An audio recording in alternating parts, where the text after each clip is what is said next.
in Sondheim. Sorry to get back to you so late, but I've been moderately busy and just haven't had time, so forgive me. To begin with, your letter is terrifically articulate, and our tastes are obviously very similar, which makes me sympathetic to you. The only composer I would add to the list of your favorites and mine, it would be Rachmaninoff and also Benjamin Britten. But otherwise, I have no quarrels whatsoever. I had the same reaction the first time I heard the Shostakovich Fifth that you did, particularly when the lyrical theme in the first movement occurred. I practically fell on the floor. At any rate, I also thank you for your compliments. So, these responses will not be as full as you might wish, partly because of time, but mostly because the kind of detail that you're asking for takes, a good deal of examination and microscopic attention. But I can certainly answer generally your questions. First, I have to tell you that I just legally am not allowed to, or have cautioned not to, look at any lyrics or listen to any music while I'm writing my own, particularly because I don't want to do any unconscious plagiarism, but also to avoid any problems in the future. So unless I solicit material, I have to just ignore it. So forgive me for that. You're very perceptive about my so-called cinematic numbers. They're a reflection of my love of movies, of course, like your love of movies. And I hadn't really realized until you articulated it how I really wrote those like movies, even when I was writing for the movie A Little Night Music. I didn't realize how much that really infiltrates my consciousness of the things I like to see on the stage, to prevent things from being just chock-a-block and chronologically orderly and all that. It's nice to be able to utilize cinematic techniques within the song itself. And of course, it offers great possibilities for a director in the theater. The whole question about musical movies and if you could tell a story with song is a whole long other matter, and something that requires a discussion, not well, a point of view, which I have. It requires a discussion, and but my point of view, as you probably know from reading the books, is that the differences between movies and theater are vast, and because one is a poetic medium and one is a realistic medium. And though you may dislike voiceovers in movies for songs, the problem of the realism, and it doesn't matter whether it takes place in Graustark or not, but the realism of film, no matter how colored or something like that, plays against the idea that people should sing their emotions instead of speaking them. The absence of the fourth wall in the theater tells the audience right away they have a contract to suspend their disbelief, and everybody's going to be sort of facing out front, even though they're pretending to be talking to each other. And when they start to sing, it's supposed to be an extension of speech in some way or other. It's a much harder thing to accept on the screen, which is why all the musicals before the Rodgers and Hammerstein era, all the Astaire Rogers musicals, all those, you say, oh, they had such possibilities, and I'm so disappointed that they didn't take advantage of them. Well, they couldn't take advantage of them, particularly in the pre-Rodgers and Hammerstein era, when nobody even thought that movie musicals could tell stories through songs, except those like Hallelujah, I'm a Bum, and some of the Ruben Mamoulian movies, where there was an attempt to stylize a score to make it cinematic, but not in the same way that the intensity of the theater focuses on such things. So, bearing all of that in mind, and as I say, it's worth a discussion, use that as a springboard for everything I'm going to say about your ideas of doing music. I might as well start with Double Indemnity, a movie I know extremely well. First of all, I can't tell from your letter whether you've read the book. You should if you haven't, because Kane's attitude and Wilder's attitude towards people and the world are really quite different. And all Wilder's characters in Double Indemnity, in Sunset Boulevard, wherever, are really the same. They all have the cynicism, and that's not a criticism because I'm a big Wilder fan, that's probably best expressed in Ace in the Hole, or The Big Carnival, whichever title you know it by. And that sourness, which is witty and funny and all that, is rather, I think it's sort of anti-musical. Now, it is your choice. You hear Walter Neff and Phyllis and all those people singing in your head, but boy, they seem to me very non-singing characters.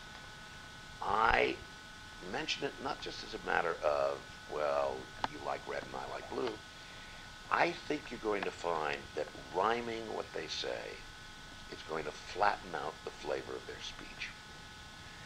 The speech, particularly as reinterpreted by Raymond Chandler, has a gum-chewing character that, when done in song, is likely to seem almost comic and unintentionally so. Now, again, haven't heard your songs, so I may be entirely wrong. But see, in Sunset Boulevard, not a musical I think is any good, but they are singing characters in the sense that they are so operatic, over the top, flamboyant, and colorful. You mentioned, I think at some point in your letter, Cy Coleman's The Life. You know, that didn't work at all on the stage. What you call noir, you know, unless it's satirized, as in City of Angels, is, I think, very dangerous to deal with. I don't mean to be discouraging you from the first stage in your exercise, but perhaps, to skip along to other questions you have, perhaps what you should do indeed is film one or two of these songs that you've written if they have a sort of cinematic. In fact, I would do two things. I would do one song that you've written very much for the camera or for cutting, and do one song that you haven't, where you're stuck with somebody sitting in a chair or pouring a drink or leaning against a pillar and just plain singing. If you have everybody on the move all the time, and every number has lots of cuts and change of angles in them, I think it's going to get not only tedious, but annoying. So you're going to have to vary things. Now on the stage, again, the single presence of an actor or actress singing a song in a spotlight, or just alone on a stage, or just lighting a cigarette, can absolutely capture 2,000 people. On the screen, not so easy. Big numbers, yes. Cross-cutting, yes. But just somebody sitting there. Now, if it's Judy Garland on a hayrick singing Over the Rainbow, that's a different matter. But that's not what's going to happen with these cynical characters. Your analysis of what you're trying to do in the songs for Phyllis and Lola, and all about, you know, a simpler form and a more complex. I hope that the songs grew and then you analyzed them.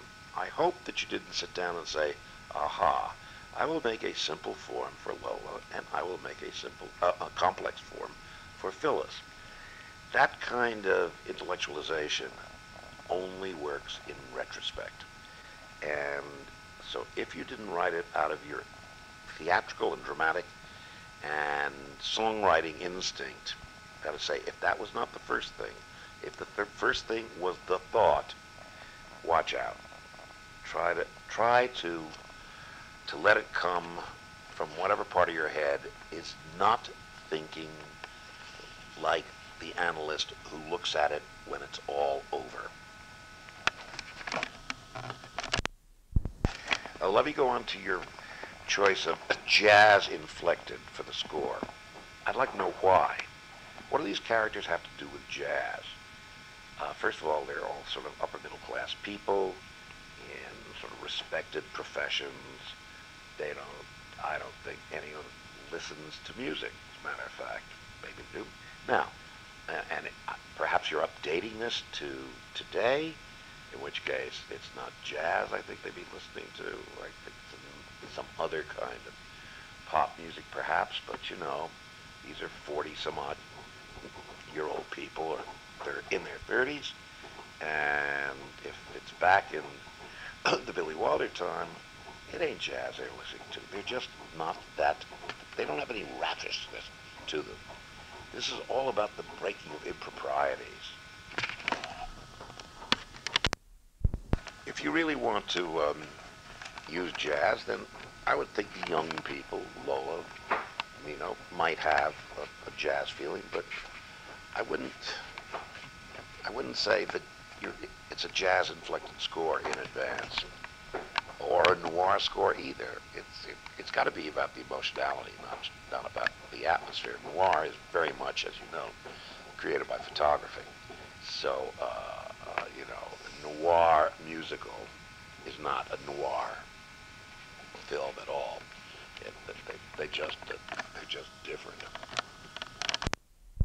I hope I don't offend you, but what I read between the lines in your paragraph about the analysis of the stuff is that you just feel more confident writing jazz than you do writing what you call classical, and that therefore you're rationalizing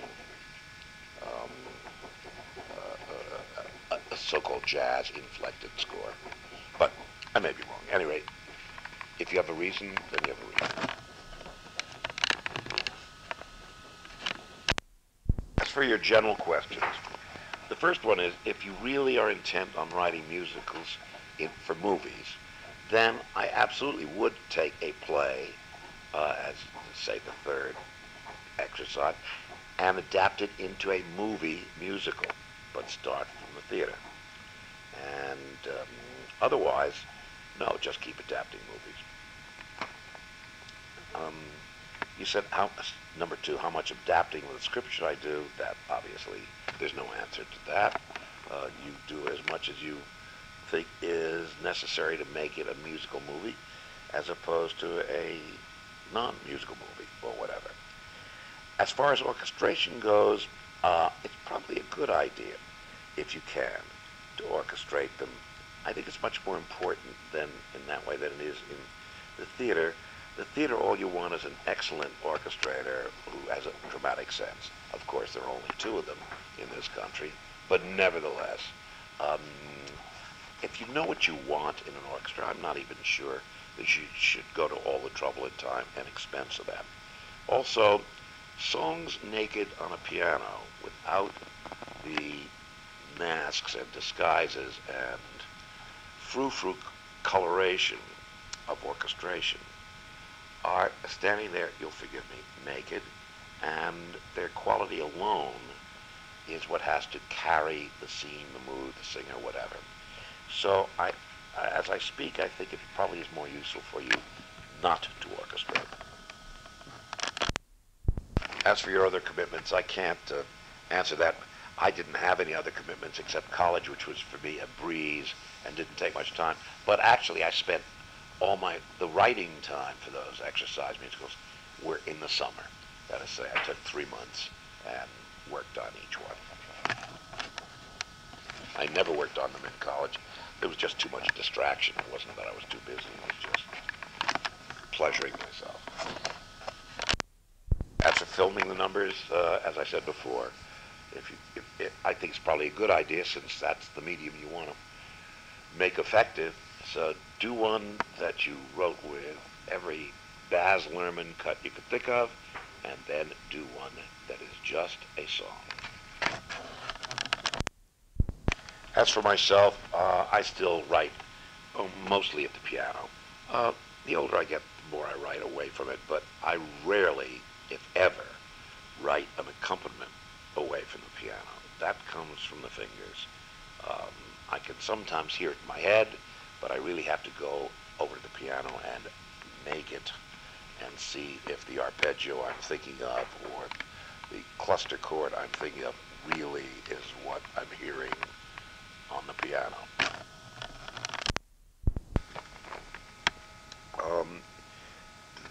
There are no plans for any more Sondheim sings. And remember, most of the things are not demos. The Sweeney Todd stuff was a party at Hal Prince's house. I mean, that's what he did for each score. You probably know from reading my book. So there aren't really any demos. But like you, I love hearing Harold Arlen and Hugh Martin do their stuff, and Cole Porter.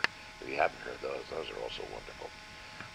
And so, if you'd like, I will send you I'll dig it out and I'll send you the amateur recording of that Sweeney Todd evening, because I know somebody had an amateur recorder there, and I know I've got it someplace. But you'll have to tell me that and then remind me of your address. As for Evening Primrose, yeah, I did basic shots for the opening number, If You Can Find Me, I'm Here, and When. But, as you may or may not know, although I think I said it in the book, the entire thing was shot in one day. So there are, of course I could have made When into a Baz Luhrmann, Richard Lester moment, but there was no time to do anything except maybe make a shot of each thing.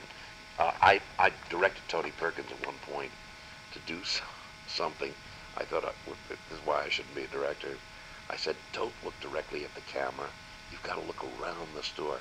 So, of course, it looks like a man with a wandering eye. Nevertheless, I did do general shots, or rather breaking downs of the couplets or whatever, in both numbers. Since you have a correspondence going with Michael Starobin, just ask him to send you a PDF of the scores. I'm sure he'd be delighted to. Ladies and their sensitivities, I forgot that I'd ever said anything about it. It's one of those numbers that you think of. You think, oh boy, wandering through London, and then at the same time, the judge is getting closer to the house, and there they are making love, and here comes the beadle and the judge. And then he gets to the door. I always thought of it that way on the stage, but Hal wouldn't stage it that way. So there it is. He staged it very effectively in his own way, but he completely blew the so-called suspense, which might not have worked anyway. Okay, I think that covers everything. I will send this to you probably in a couple of days. This is April 5th. But I will be back in the city, but I'll mail it to you sometime next week. Good luck with the show, and or good luck, I should say, with your exercises.